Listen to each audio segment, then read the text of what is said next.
नमस्कार मित्रांनो, स्वागत आहे तुमच्या सर्वांचंच आपल्या या वेद महाराष्ट्र या यूट्यूब चॅनलवरती.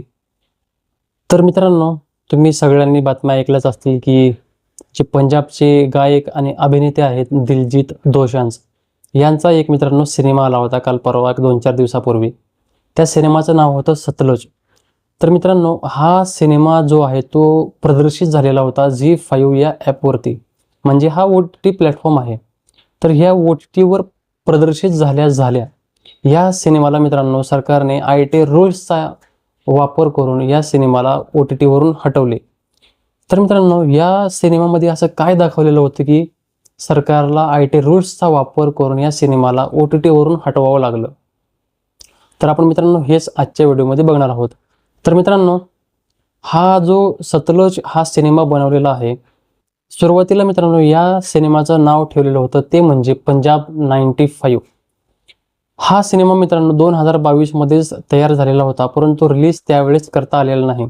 आणि कारण जे होतं ते म्हणजे जेव्हा हा सिनेमा सेन्सर बोर्डापाशी गेला त्यावेळेस मित्रांनो सेन्सर बोर्डाने बरेच कट्स यामध्ये त्यांनी सुचवलेले होते की तुम्ही हे थोडेसे कट्स एडिट करा, थोडेसे सीन्स. परंतु मित्रांनो त्यावेळेस मेकर्सनी अजिबात हे मान्य केलेलं नव्हतं.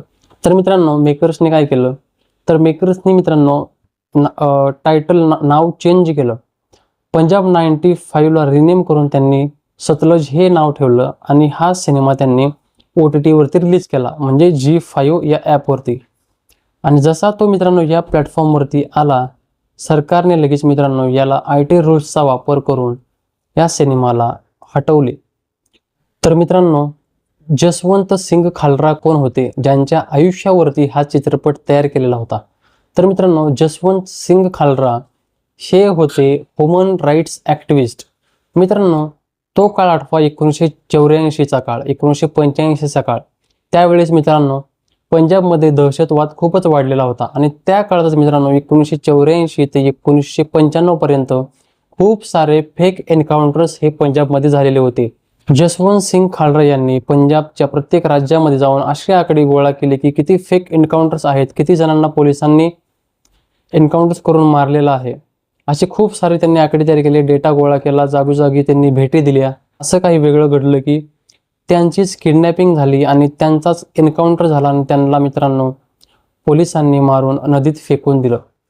तर मित्रांनो या प्रकरणामुळे संपूर्ण पंजाब त्यावेळेस शॉक झालेला होता.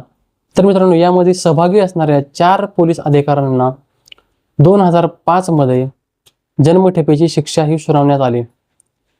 तर मित्रांनो हेच होतं संपूर्ण प्रकरण या सतलज सिनेमाबद्दल. तुम्हाला काय वाटतं मित्रांनो या सतलज सिनेमाबद्दल? हा सिनेमा परत प्रदर्शित होईल का? यावर तुमचं मत नक्की नोंदवा. धन्यवाद. आपण भेटूया पुढच्या व्हिडिओमध्ये. तोपर्यंत आपल्या यूट्यूब चॅनलला सबस्क्राईब करायला विसरू नका, लाईक करा आणि आपल्या फेसबुक पेजला नक्की फॉलो करा. धन्यवाद.